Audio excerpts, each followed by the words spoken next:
नमस्कार मित्रों, history research point में स्वागत करता हूं। आज झारखंड पीजीटी हिस्ट्री का यह दूसरा लेक्चर वीडियो है और हो सकता है आप लोगों को कुछ धुंधला दिख रहा हो, लेकिन थोड़ा मैनेज करिएगा, लाइट की कमी है। देखिए, झारखंड पीजीटी हिस्ट्री की पूरी तैयारी हिस्ट्री रिसर्च पॉइंट पे कराई जा रही है और परीक्षा होने तक हमारा टारगेट रहेगा, परीक्षा होने तक झारखंड पीजीटी हिस्ट्री का जो सिलेबस है पूरा का पूरा तैयारी आप लोग को करा दूं, पूरा मटेरियल मैं आप लोग को दे दूं। झारखंड पीजीटी हिस्ट्री के प्रति जो भी लोग सीरियस हैं, जो भी लोग इस परीक्षा के प्रति सीरियस हैं, वह लोग हमारे कोर्स को ज्वाइन कर सकते हैं। हमारा कोर्स को ज्वाइन करने के लिए, हमारे कोर्स को ज्वाइन करने के लिए आप हमारे ऑफिशियल व्हाट्सएप नंबर पर मैसेज कर सकते हैं। ऑफिशियल व्हाट्सएप नंबर डिस्क्रिप्शन में भी है और यहाँ पर भी शो हो रहा है। आप लोग हमारे ऑफिशियल व्हाट्सएप नंबर पर मैसेज करिएगा। झारखंड पीजीटी हिस्ट्री का पूरा कोर्स जो है 999 रुपये का है, जिसमें आपको झारखंड पीजीटी हिस्ट्री का पूरा कंप्लीट लेक्चर वीडियो मिलेगा। लेक्चर वीडियो जो मिलेंगे आपको, उसका नोट्स भी आप लोग को उपलब्ध कराया जाएगा, साथ ही साथ वन लाइनर सीरीज भी दिया जाएगा, टेस्ट सीरीज भी दिया जाएगा, मॉक टेस्ट भी दिया जाएगा। कुल मिलाकर 999 रुपये की सीरीज में हम पूरा यह फोकस करेंगे कि झारखंड पीजीटी हिस्ट्री में आप अपना परचम लहरा दें पूरी तरह से। ठीक है, तो आइए शुरुआत करते हैं। देखिए, अभी मैं वर्ल्ड हिस्ट्री में आपको पढ़ा रहा हूं और ancient history, medieval history, modern history, world history पूरा 100% आप लोग को पूरे लेक्चर वीडियो मिलेंगे आपको, और परीक्षा होने तक हम आप लोग की तैयारी कराते रहेंगे। ठीक है, तो वर्ल्ड हिस्ट्री आप लोग की चल रही है। वर्ल्ड हिस्ट्री में पहला जो टॉपिक था, यह दूसरा वीडियो है। पहला जो टॉपिक था, पहला जो वीडियो था वह पुनर्जागरण काल था। तो पुनर्जागरण काल का पहला लेक्चर वीडियो मिल चुका है, यह दूसरा वीडियो है और यह पुनर्जागरण काल का ही है। तो देखिए, पुनर्जागरण काल में हमने बहुत सारे लोगों के बारे में देखा था कि पुनर्जागरण काल की जो शुरुआत हुई थी वो कहाँ से हुई थी। इटली से इसकी शुरुआत हुई थी। इटली के फ्लोरेंस नगर से पुनर्जागरण काल की शुरुआत हुई थी और इसमें बहुत सारे दार्शनिकों का, बहुत सारे कवियों का, बहुत सारे चित्रकारों का योगदान था, जिसमें हमने 3 अहम कलाकारों की बात किया था। Leonardo da Vinci, Michael Angelo, Rafale, जिन्होंने अपने, जिसमें लियोनार्डो दा विंची वह व्यक्ति थे जो बहुत बड़े दार्शनिक भी थे, चित्रकार भी थे, लेखक भी थे, कवि थे, मूर्तिकार थे। ठीक है, बहुत कुछ थे। तो इसी तरह से बहुत सारे लोगों का पुनर्जागरण में योगदान रहा है। तो आइए शुरुआत करते हैं वहीं से। देखिए, पोलैंड के एक व्यक्ति थे इरास्मस, साहित्यकार थे। पोलैंड के एक व्यक्ति थे इरास्मस, यह एक साहित्यकार थे। यह किस देश के नागरिक थे? इरास्मस पोलैंड के थे, पोलैंड के इरास्मस थे। इन्होंने एक पुस्तक लिखी थी, द प्रेस ऑफ फॉली। यह द प्रेस ऑफ फॉली, यह पुस्तक थी किसकी? इरास्मस की पुस्तक थी, जो कहाँ के थे? पोलैंड के थे, पोलैंड के थे। देखिए, प्रेस ऑफ फॉली में क्या है? पादरियों के अनैतिक जीवन का वर्णन है।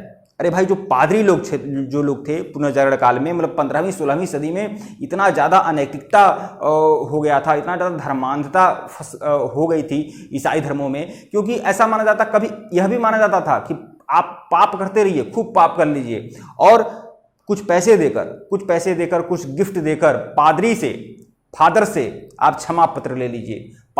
फादर जो है कुछ पैसे लेकर, जो भी कुछ वह सेवा देकर आप क्षमा पत्र ले लेंगे, तो आपके सारे जो गुनाह हैं, सारे जो पाप हैं, वह उस पाप से आपकी मुक्ति हो जाएगी। तो इस तरह से अनैतिकता का वातावरण भी रहा है। पादरियों के साथ कुछ नर्स रहती थी, नन रहती थी, इस तरह से बहुत सारी अनैतिकता भी चली थी। ठीक है, तो पादरियों का जो अनैतिक जीवन था, इसको सबसे पहले पोलैंड के एक व्यक्ति थे, लेखक थे इरास्मस, इन्होंने अनुभव किया और इनकी पुस्तक है द प्रेस ऑफ फॉली, और इसी पुस्तक में पादरियों के अनैतिक जीवन का वर्णन है। ठीक है, तो प्रश्न आ सकता है, इरास्मस किस देश के हैं? तो पोलैंड के हैं। द प्रेस ऑफ फॉली किसकी पुस्तक है? इरास्मस की पुस्तक है। द प्रेस ऑफ फॉली में किसका वर्णन है? पादरियों के अनैतिक जीवन का वर्णन है।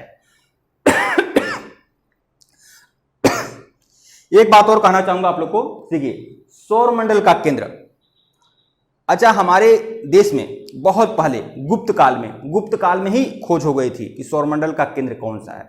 आर्यभट्ट ने बताया था। आर्यभट्ट ने, जो गुप्त काल में चंद्रगुप्त विक्रमादित्य के 9 रत्नों में से एक थे, उन्होंने यह सिद्ध किया था कि ब्रह्मांड का, जो सौरमंडल का जो केंद्र है वह क्या है? सूर्य है। सूर्य सौरमंडल के केंद्र में स्थित है और बाकी जो 9 ग्रह हैं वह सूर्य के चारों ओर चक्कर लगाते हैं। यह बात तो आर्यभट्ट ने बता दी थी, लेकिन आर्यभट्ट के बताने के भी लगभग 1000 साल बाद यूरोप में कापरनिकस ने बताया था कि सौरमंडल का केंद्र क्या है? सूर्य है। ठीक है, कापरनिकस ने बताया, आर्यभट्ट के ही का ही नकल किया, आर्यभट्ट के आधार पर ही कापरनिकस ने बता दिया कि सौरमंडल का केंद्र क्या है, सूर्य है। लेकिन उसी कुछ दिन पहले यूरोप में यह माना जाता था कि सौरमंडल का केंद्र पृथ्वी है। अब आप सोचिए, जिस समय हमने यह जानकारी कर ली थी, हमें यह जानकारी हो गई थी हमारे खगोलवेत्ताओं के द्वारा कि सौरमंडल का केंद्र सूर्य है, उस समय उससे भी 1000 साल बाद यूरोप में ऐसी धारणा थी कि सौरमंडल का केंद्र क्या है, पृथ्वी है। और सौरमंडल का केंद्र पृथ्वी है, इसको किसने बताया था यूरोप में? तो टालमी ने बताया था। और टालमी के ही इस बात का खंडन किया था कापरनिकस ने। कापरनिकस ने टालमी की इस बात का खंडन किया, उसे सिद्ध किया कि सौरमंडल का केंद्र पृथ्वी नहीं है भाई, को सौरमंडल का केंद्र क्या है, सूर्य है। और गैलीलियो ने इसकी बात का समर्थन किया, कापरनिकस की बात का समर्थन किया। ठीक है। ग्रह की गति, देखिए ग्रह की गति का सिद्धांत किसने दिया? केपलर ने। ग्रह की गति का सिद्धांत केपलर महोदय ने दिया। गुरुत्वाकर्षण का सिद्धांत किसका है? गुरुत्वाकर्षण का सिद्धांत किसका है? न्यूटन का है। न्यूटन ने सबसे पहले यह बताया था कि जो प्रत्येक वस्तु जो भी पृथ्वी पर है, पृथ्वी उसको अपने चुंबकत्व के कारण खींचती है, अपनी ओर खींचती है। और गुरुत्वाकर्षण का सिद्धांत किसने दिया? न्यूटन ने दिया। लेकिन उससे भी न्यूटन के बताने से, न्यूटन का जन्म कब हुआ था भाई? 1642 में न्यूटन का जन्म होता है यूरोप में, 1642 में। और लगभग न्यूटन से भी 1000 नहीं 1100 साल पहले, लगभग 1100 साल पहले गुप्त काल में चंद्रगुप्त विक्रमादित्य के नवरत्न थे ब्रह्मगुप्त, और ब्रह्मगुप्त ने यह बातें बताई थी, ब्रह्मगुप्त ने यह सिद्धांत दिया था कि गुरुत्वाकर्षण का सिद्धांत। हमारे देश में कौन सी खोज नहीं हुई है, लेकिन हम क्या करें, हम लोग, हमारे सिलेबस का अंग है, हम पढ़ाना हमारी मजबूरी है, हम पढ़ा रहे हैं। ये कई सारे नोट्स में तो केवल न्यूटन की बात आती है, ब्रह्मगुप्त की बात ही नहीं आती है, लेकिन हमें बताना है, बिल्कुल बताना है। ठीक है। तो भारत में गुरुत्वाकर्षण का सिद्धांत सबसे पहले किसने बताया था? ब्रह्मगुप्त ने ब्रह्म सिद्धांत दिया था, उसमें गुरुत्वाकर्षण की बात की थी। न्यूटन ने गुरुत्वाकर्षण के सिद्धांत को, न्यूटन ऑफिशियली इसे यही माना जाता है, तो आप यही समझिए। वैसे दोनों बातें सही हैं। ठीक है। जॉन विक्लिफ भी एक साहित्यकार थे, और जॉन विक्लिफ को, ये भी धर्म सुधार आंदोलन से जॉन विक्लिफ भी जुड़े हुए थे, धर्म सुधार आंदोलन से जॉन विक्लिफ जुड़े हुए थे। और इन्होंने धर्म सुधार आंदोलन का प्रातःकालीन तारा, धर्म सुधार आंदोलन का प्रातःकालीन तारा किसे कहते हैं? जॉन विक्लिफ को कहते हैं। धर्म सुधार आंदोलन का प्रातःकालीन तारा किसे कहते हैं? जॉन विक्लिफ को कहते हैं। और जॉन विक्लिफ के जो अनुयायी लोग थे, जॉन विक्लिफ के जो अनुयायी लोग थे, इनको क्या कहते थे? लोलार्ड्स कहते थे। ठीक है। अब हम क्रिस्टोफर कोलंबस के बारे में पढ़ेंगे। क्रिस्टोफर कोलंबस, देखिए क्रिस्टोफर कोलंबस जो थे, एक नाविक थे, नाव से यात्रा करते थे, समुद्र में निकल जाते थे, बहुत दूर दूर तक यह यात्रा करते थे। एक व्यापारी भी थे और समुद्र में जगह का पता लगाते थे। ठीक है। क्रिस्टोफर कोलंबस जो थे स्पेन के निवासी थे, स्पेन के नाविक थे। तो सबसे पहले 1494 में क्रिस्टोफर कोलंबस निकले, किसकी खोज के लिए? भारत की खोज के लिए भाई, भारत की खोज के लिए क्रिस्टोफर कोलंबस निकलते हैं, लेकिन वह रास्ता भटक जाते हैं। उन्हें कहाँ जाना होता है भैया? उनको जाना होता है पूरब, और वह चल जाते हैं पश्चिम, रास्ता भटक जाते हैं। उस समय कोई दिशासूचक यंत्र का उतना आविष्कार नहीं हुआ था, लोग उतना अनभिज्ञ थे। ठीक है। तो क्रिस्टोफर कोलंबस को जाना था भारत की खोज करने, और वह जाना था पूरब की तरफ, और वह चले गए पश्चिम की तरफ। तो वह पहुंचे कहाँ? वह पहुंचे अमेरिका में, अमेरिका महाद्वीप में पहुंचे। तो उनको ये लगा भैया ये अमेरिका है, हम जो आए हैं, कहाँ आए हैं? अमेरिका आए हैं हम। और अमेरिका में जब उन्होंने लोगों को देखा, तो उनको ये पता चला भाई अमेरिका, ऐसा उन्होंने सुना हुआ था कि भारत, अगर यह सोचे कि वह इंडिया आए हुए हैं, क्योंकि इंडिया की खोज करने गए थे, इंडिया आए हुए हैं। तो उन्होंने यह सोचा कि इंडिया के जो निवासी हैं, यह सुना था इंडिया के जो लोग हैं वह काले हैं, लेकिन यहाँ पर तो लोग कत्थई कलर के हैं, रेड कलर के हैं, गाढ़े रेड कलर के हैं। तो उन्होंने कहा भाई यह इंडियन है, इंडियन नहीं है, रेड इंडियन है। तब यहाँ पर वहाँ की जो जनजाति है आज भी रेड इंडियन कही जाती है। ठीक है। और क्रिस्टोफर कोलंबस ने 1494 में अमेरिका की खोज किया। अमेरिका का नाम अमेरिका कैसे पड़ा? अमेरिगो वेस्पुस्सी, इटली का नाविक था अमेरिगो वेस्पुस्सी। अमेरिगो वेस्पुस्सी के नाम पर इस देश का नाम अमेरिका पड़ा। यह भी आता है कि किसके नाम पर अमेरिका का नाम अमेरिका पड़ा था? तो इटली का नाविक था अमेरिगो वेस्पुस्सी, उसी के नाम पर अमेरिका का नाम अमेरिका पड़ा था।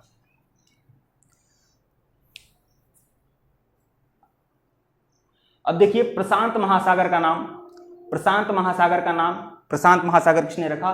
तो स्पेन का निवासी था मैगलन, स्पेन का निवासी मैगलन, स्पेन का निवासी या नाविक कहिए मैगलन ने प्रशांत महासागर का नाम प्रशांत महासागर रखा था, स्पेन का निवासी मैगलन।